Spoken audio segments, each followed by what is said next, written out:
विश्व एक नहीं होता, ब्रह्मांड एक नहीं होता। इसीलिए तो ब्रह्मांड मिथ्या है ना। सबके अपने अपने ब्रह्मांड होते हैं।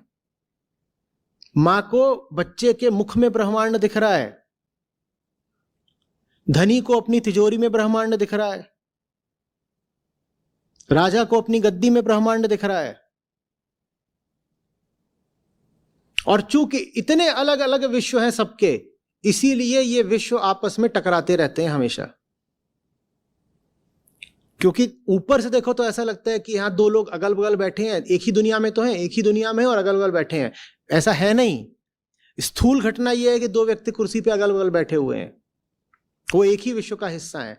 सूक्ष्म घटना, आंतरिक बात यह है कि ये अपने विश्व में बैठे हैं, वो अपने विश्व में बैठे हैं, और ये अपने विश्व के केंद्र में स्वयं है। इनका अहंकार क्या है? इनके व्यक्तिगत विश्व का केंद्र।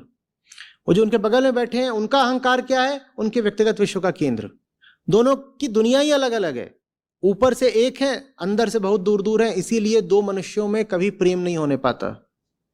इसीलिए जो लोग आपसी प्रेम का भी दावा करते हैं, उनमें कभी निकटता नहीं होने पाती, क्योंकि दुनिया अलग अलग है दोनों की। यहां तक कि एक परिवार के सदस्य हों, बाप बेटा हो, पति पत्नी हो, उनके भी विश्व अलग अलग हैं।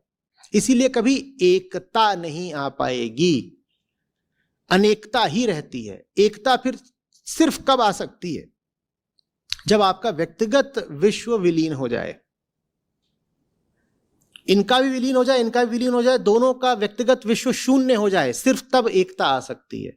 तो हम बात करते हैं ना कि एकता चाहिए, हम सोचते हैं कि कानूनी तरीकों से या संवैधानिक तरीकों से हम एकता वगैरह ला देंगे। नहीं, एकता लाने का एक ही तरीका होता है, अध्यात्म। हम एकता नहीं ला सकते क्योंकि हम जानते ही नहीं है कि अनेकता कहां से आती है। अनेकता आती है अहंकार से। सब अपनी अपनी दुनिया में खोए हैं, यही अनेकता है। तो एकता कैसे आएगी? जब सबकी अपनी व्यक्तिगत दुनिया मिट जाएगी, माने सबका व्यक्तिगत अहंकार विगलित हो जाएगा, फिर एकता आ जाएगी।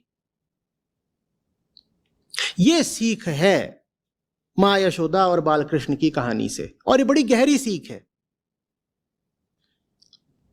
इसे लेकिन समझने वाला मन चाहिए। देखिए, पौराणिक कथाओं का आप सही अर्थ कर लेंगे तो मैं कह रहा हूं उनमें सौंदर्य पाएंगे, सत्य पाएंगे। पर सही अर्थ नहीं करेंगे तो और ज्यादा भ्रमित हो जाएंगे और अंधविश्वास खूब फैलेगा। भारत के साथ ये दुर्घटना रही है, बड़ी त्रासदी, कि पौराणिक कथाओं का सही अर्थ किया नहीं गया।